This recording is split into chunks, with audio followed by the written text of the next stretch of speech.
Some basic concepts of chemistry 11th class की chemistry है। इसमें इस वीडियो में केवल छोटे छोटे पॉइंट्स को मैं शॉर्ट में डिस्कस करूँगा। सबसे पहले हमें some basic concept of chemistry में साइंस की डेफिनेशन लर्न होनी चाहिए। साइंस की डेफिनेशन का मतलब ये हुआ कि साइंस समझ में आनी चाहिए। साइंस कैसे आएगी?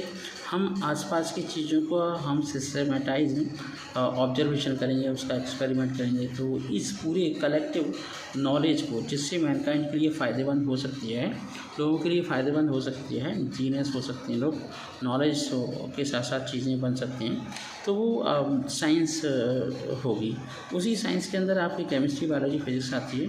हम केमिस्ट्री की डेफिनेशन की बात करें तो केमिस्ट्री की डेफिनेशन तो हमने एक और वीडियो है इसमें बना दी है, लेकिन 4-5 चीज़ें आपको केमिस्ट्री में देखनी पड़ेंगी कि कोई भी पदार्थ है, उस पदार्थ का कंपोजिशन क्या है, उस पदार्थ को कैसे बनाओगे, उसकी प्रॉपर्टीज़ क्या हैं, फिजिकल केमिकल प्रॉपर्टी क्या है, उसकी इंपॉर्टेंस क्या है। इसके साथ साथ हम देखते हैं कि जो आपकी केमिस्ट्री होती है उसकी कुछ इंपॉर्टेंट ब्रांचेज होती हैं, जैसे आपकी inorganic chemistry, organic chemistry, physical chemistry, analytical chemistry, industrial chemistry, nuclear chemistry, Jio chemistry and bio chemistry. इसके साथ साथ अगर हम केमिस्ट्री पढ़ रहे हैं तो केमिस्ट्री की कुछ ना कुछ इंपॉर्टेंस भी होनी चाहिए। तो केमिस्ट्री मतलब केमिस्ट्री की नॉलेज से हम इंडस्ट्रियल पदार्थ बना सकते हैं, केमिस्ट्री की नॉलेज से हम एग्रीकल्चर प्रोडक्ट बना सकते हैं, केमिस्ट्री की नॉलेज से हम मेडिसिन्स बना सकते हैं, केमिस्ट्री की नॉलेज से हम कुछ कंफर्ट की चीज़ें, जैसे आपकी वॉशिंग मशीन है और एयर कंडीशनर है और कुछ और भी पदार्थों को हम बना सकते हैं। केमिस्ट्री इन एनर्जी रिसोर्सेज, जैसा कि आप जानते हो, ठीक है। अब हम बात करते हैं मैटर। तो अगर हम मैटर का क्लासिफिकेशन करने बैठ जाएं तो मैटर मिक्सचर और प्योर मिक्सचर होता है। तो अगर हम प्योर मिक्सचर की केवल बात करें तो होमोजेनियस मिक्सचर, जैसे आपका शुगर का सॉल्यूशन है, हेट्रोजेनियस मिक्सचर, जैसे आपका सीमेंट का, बालू का, है ना, मिक्सचर है। दो ऐसे पदार्थ जिनमें कॉन्स्टिट्यूएंट पार्टिकल आपको दिखाई दे रहे हैं। अगर हम प्योर मिक्सचर की बात करें तो उसमें एलिमेंट और कंपाउंड आते हैं। हम बात करते हैं कैरेक्टरिस्टिक्स प्रॉपर्टी की। तो कैरेक्टरिस्टिक्स प्रॉपर्टीज़ होती हैं वो दो टाइप की होती हैं। फिजिकल प्रॉपर्टी, जिनमें पदार्थों का कोई केमिकल कंपोजिशन चेंज नहीं होगा, उन प्रॉपर्टीज़ को हम कहते हैं, जैसे कलर है, टेस्ट है ना, ऑर्डर है, स्टेट है। फिर हम बात करते हैं केमिकल प्रॉपर्टीज़ कौन कौन सी होती हैं, तो जिसमें केमिकल कंपोजिशन चेंज हो जाता है। अब हम बात करते हैं एसआई। एसआई का मतलब है एक इंटरनेशनल सिस्टम ऑफ यूनिट होता है। ये एक ऑर्गेनाइजेशन है इंटरनेशनल, जो 1960 में इसके बारे में पूरी जानकारी मिली थी, और इसके अकॉर्डिंग 7 बेसिक यूनिट्स होती हैं। जैसे आपकी लेंथ है ना, आपकी लेंथ है, और आपका है ना, और मीटर है, लेंथ मीटर है, आपका ये टेम्परेचर है, आई मीन्स कैंडिला, है ना, और टी यहाँ पर कैपिटल टी है ना, और इसके बाद आई वी है। इसके बाद हम बात करते हैं एरिया की। तो अगर हम एरिया की बात करें तो लेंथ इंटू ब्रेड्थ होता है। वॉल्यूम की बात करें किसी भी पदार्थ के अंदर एटम्स की जो अरेंजमेंट होते हैं तो वो LBH होता है। फिर हम बात करें स्पीड की तो डिस्टेंस अपॉन टाइम होता है। एक्सेलरेशन की बात करें चेंज इन वेलोसिटी होती है। फोर्स की बात करें तो ये मास इंटू एक्सेलरेशन होता है। प्रेशर की बात करें तो force into area. Energy work और इक्वल होता है फोर्स इंटू डिस्टेंस।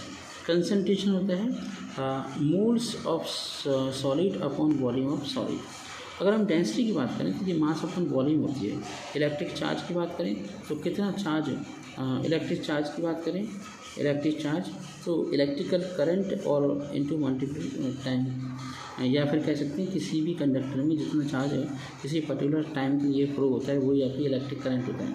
फिर है इलेक्ट्रिक पोटेंशियल, वो होता है कि एनर्जी पर यूनिट चार्ज, मतलब कितनी एनर्जी कंज्यूम हो रही है किसी चार्ज को कन्वे करने। चलिए एक और जानकारी देते हैं। अगर हम फ़ारेनहाइट की बात करें तो उसका फॉर्मूला होता है 9/5 सेल्सियस प्लस 2, मतलब टेम्परेचर को पता करने के लिए हमें ये फॉर्मूला यूज करना पड़ता है। एक्यूरेसी की बात करें तो मान लो कोई एक पर्टिकुलर वैल्यू है ना, तो उसकी क्लोजनेस ऑफ सिंगल यूनिट के साथ जो वैल्यू होगी वो होगी एक्यूरेसी। प्रिसीजन का मतलब क्या है? Closely the different measurement of a given quantity agree with one another significant figure।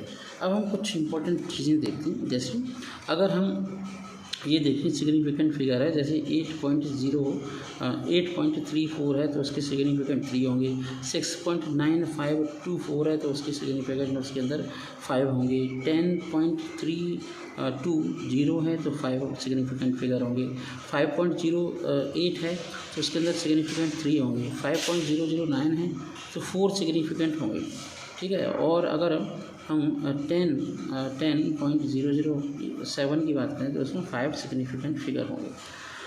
यहाँ पर कुछ ऐसे भी फिगर्स होते हैं, जैसे आपका 0 से स्टार्ट हो रही कोई यूनिट तो उसमें जितने संख्या हैं वो उसके सिग्निफिकेंट फिगर होंगे, जैसे 0.04 1 फिगर होगा सिग्निफिकेंट फिगर, और 0.002 और 0.0036 या फिर कुछ भी कोई भी संख्या तो उसमें एक ही सिग्निफिकेंट फिगर होगा।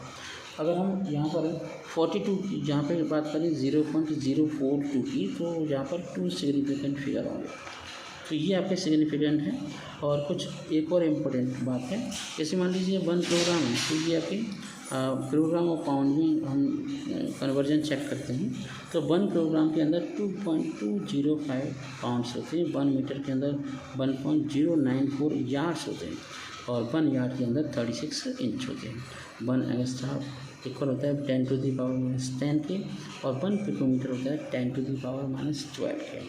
1 माइल इक्वल होता है 1609 मीटर के, और लैम्डा इक्वल होता है h/न्यू के, h/m भी कह सकते हैं, या फिर हम h का की यूनिट देखें तो ये मीटर और प्रोग्राम और फिर मीटर पर सेकंड, ये आपकी यूनिट होती है।